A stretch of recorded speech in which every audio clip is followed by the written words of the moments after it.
Bonjour et bienvenue dans ce nouvel épisode des Constructifs. Les Constructifs, qu'est-ce que c'est? Eh bien c'est très simple, c'est des projets et des talents qui construisent le monde de demain. Aujourd'hui je suis à Rennes pour rencontrer Pauline et Astrid, les fondatrices de Tom et Josette. C'est parti. Le CIC présente Les Constructifs, épisode 2. Bonjour les filles. Salut Natou. Pauline, Astrid, est-ce que vous pouvez m'expliquer en quelques mots ce que c'est Tom et Josette? Tom et Josette, c'est l'entreprise qu'on a créée toutes les deux il y a 2 ans et on développe un réseau de micro-crèches intergénérationnelles. Donc concrètement, on installe des micro-crèches au sein des maisons de retraite. Et en quoi ce projet est-il constructif? On pense toutes les deux qu'on sous-estime complètement la contribution des personnes âgées dans la société. Parce que là, on voit à quel point elles ont énormément de choses à transmettre, une tendresse, une bienveillance, une expérience incroyable. Et du coup, la micro-crèche est juste là. Et j'avais une petite question aussi, c'est quoi une micro-crèche en fait? Ah oui, une micro-crèche, c'est du coup une petite crèche qui a 12 places pour des enfants jusqu'à 3 ans. Très bien. La chanson de Bienvenue. Tu peux m'apprendre? Pendant la journée, on va bien s'amuser. Après l'activité, nous allons tous manger. Et puis se reposer pour être requinqués. Papa, maman, je veux vous retrouver. Sur l'air du tralalala, sur l'air du tralalala. Oh, la biberonnerie. Biberonnerie. Biberonnerie. C'est pas évident. Bon bah c'est le bar quoi. C'est ça, on fait des cocktails matin, midi et soir. Très bien.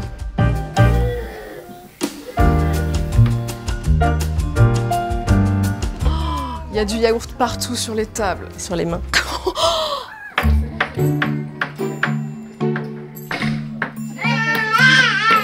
Non mais c'est fou ce qui se passe. Oh, c'était si calme il y a 2 minutes. C'est la fin du goûter. Un cauchemar.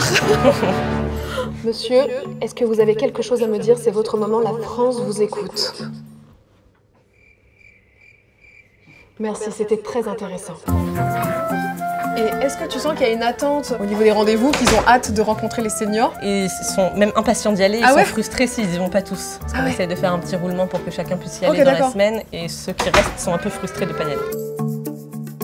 Vous venez les voir souvent? Je viens les voir 2 fois par semaine. Ah oui, quand même. Donc c'est le rendez-vous immanquable. Quand je les vois, je suis heureuse de les voir. Rien que de les voir. Vous leur avez écrit une histoire? Oui. Ah, intéressant. Joseph est un puissant et trapu bûcheron. Joseph travaille beaucoup avec ses biscottos. C'est un peu un club de lecture en fait. Tout à fait, les résidents ont écrit une histoire Inédite autour d'oiseaux. Ouais. Et donc l'idée c'est d'apprendre aux enfants les différents types d'oiseaux. On fait très attention à ce que ce soit l'occasion pour les résidents d'apprendre quelque chose aux enfants, de transmettre. Et pour l'enfant c'est une chance incroyable. Qu'est-ce que ça vous apporte de faire ça pour eux? Moi j'aime bien la communication avec les enfants. Ça me rapporte un brin de fraîcheur. Ça me raccroche à ce qu'a pu être ma jeunesse, qui a été une jeunesse très triste, puisque j'ai vécu la dernière guerre en me cachant, etc. Donc, vous voyez, je vois une jeunesse heureuse, là, dans ces petits lacs. Ça permet à la fois de transformer les EHPAD en lieu de vie ouvert et en même temps de créer des structures d'accueil de jeunes enfants. Parce qu'il manque quand même 350 000 places en crèche en France, donc c'est énorme. Oui. Alors j'ai pas d'enfants, mais à chaque fois que j'ai des copines qui en ont, j'entends que c'est un problème immense quoi. C'est immense. Qu'il faut s'y prendre vraiment en avance de fou, sinon on n'a pas sa place en crèche. C'est ça. Il y a quoi d'autre comme activité? Est-ce qu'il y a des ateliers peinture, bien sûr, dessin? Le truc qui marche super bien, c'est de jardiner ensemble. On a créé un potager intergénérationnel. Les résidents qui montrent comment arroser, qui montrent quels sont les différents types d'herbes. Comme ça, on voit bien les herbes. Non, mais ça, c'est les enfants, ils peuvent monter là, ils sont à la hauteur. Mais les personnes âgées, les adultes, non, en fait. Bah, eux, ils sont plutôt à côté. Pardon.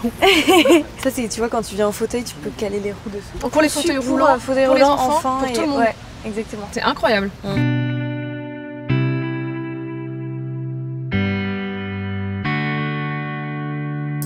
Du coup les filles, c'est quoi la suite pour Tom et Josette? La suite, c'est que là, on a 8 chantiers en cours, donc on ouvre 8 crèches en 2022 et on veut en ouvrir 100 d'ici 5 ans. Ok, ça marche bien. Et j'ai envie de dire qu'il y en a de plus en plus qui se construisent. Du coup, c'est un projet constructif, n'est-ce pas? Et construire pour nous, ça veut dire réinventer le lien intergénérationnel avec les contraintes d'aujourd'hui dans le monde dans lequel on vit. Bravo en tout cas pour tout ça, c'est fou comme idée. Et je voulais juste vous prévenir que j'avais pris ma place dans la maison de retraite pour profiter de la crèche. Génial. Vous êtes OK avec ça? On a hâte. Pour mettre l'ambiance un peu dans la maison en fait. Merci beaucoup. Merci. C'était génial de rencontrer les équipes de Tom et Josette, les enfants, les seniors, bref, j'ai adoré et j'espère que vous aussi. Je vous donne rendez-vous sur les réseaux sociaux du CIC pour de nouveaux épisodes avec Amy, Cyprien et Cyrus pour rencontrer de nouvelles personnes qui construisent le monde de demain. Je vous laisse, j'ai une partie de bridge qui m'attend. Josette! Janine, attendez-moi! La nouvelle génération part à la rencontre de ceux qui entreprennent pour demain. C'est ça, construire dans un monde qui bouge. CIC.